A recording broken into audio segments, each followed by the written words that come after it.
local election headquarters on CBS 17 News. In a race that could determine who controls the U.S. Senate, CBS 17 Senate debate tomorrow night.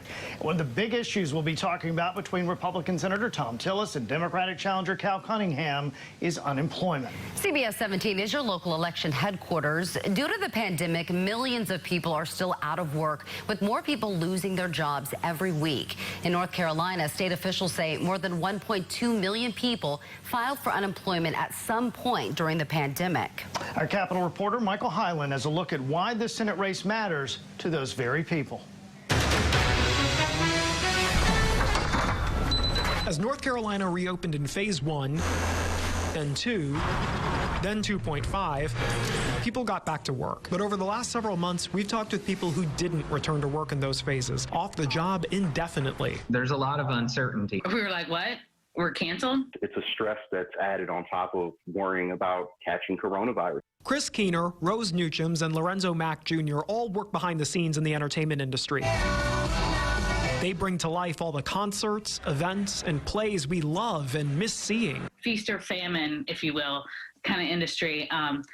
And the summer is our feast, and it's gone. Until the end of July, they received $600 a week in unemployment benefits from the federal government. That money is gone, replaced temporarily with a smaller amount ordered by President Trump amid the gridlock in Congress over a new stimulus bill. We have elected leaders, and you expect them to lead for the people instead of leading for horse trading and a little bit of political jockeying. Democrat Cal Cunningham has repeatedly pointed out that when Republican Senator Thom Tillis was Speaker of the State House of Representatives in North Carolina, he voted to cut state unemployment benefits, making them among the lowest in the country. Tillis has told me that happened in part to pay back the federal government for money borrowed during the last recession. Tillis voted in favor of the CARES Act this spring, which included the increased federal benefits. That helped people like Newchums get by. It was amazing. Democrats and Republicans in Washington have not reached a compromise on the next stimulus bill, arguing over how much they should spend and who should get that help. We would hope that representatives would come together and solve for their constituents in a time that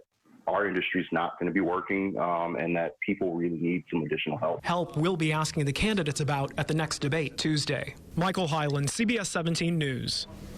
And be sure to join CBS 17 for the Senate debate between incumbent Senator Thom Tillis and his Democratic challenger Cal Cunningham. That live one-hour debate tomorrow night right here on CBS 17 starting at 7. Then at 8, watch our live post-debate show while we break it all down and find out if it made a difference to those voters who haven't decided yet.